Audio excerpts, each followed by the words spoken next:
makes all these protections permanent that we've done over the last 2 years. And so that's schools can't mandate COVID jabs, workplace can't mandate, the vax passports, none of that stuff. All that stuff must be made permanent. It also expands protections, not just for COVID shots, but any shot under emergency use authorization. If it's emergency use, how can they force you to take it, whether it's a business or whether it's a government? That is wrong, and that will not be allowed in the state of Florida.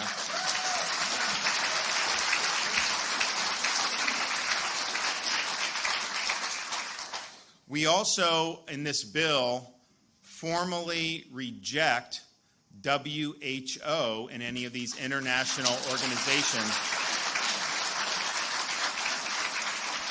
If they want to adopt something, if a county or someone in Florida wants to adopt, they've got to get it approved by the state of Florida Department of Health. There has to be some imprimatur on any of these things, because I think one of the things we saw with COVID was people would rely on CDC. They'd issue flawed guidance, and they say, no, we have to force these kids to wear masks because CDC is saying that.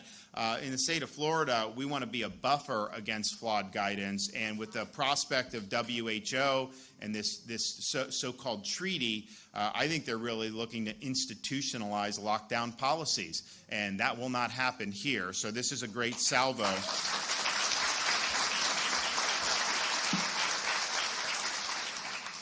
The bill also prevents discrimination against patients based on their COVID vax status. And I don't know how much this happened in Florida, but it did happen around the country where people were being denied organ transplants because they did not do the mRNA shot. How incredibly cruel is that to try to do that? And so in Florida, that's not going to be acceptable. Honestly, it's not consistent with the Hippocratic oath that physicians take, but things just went sideways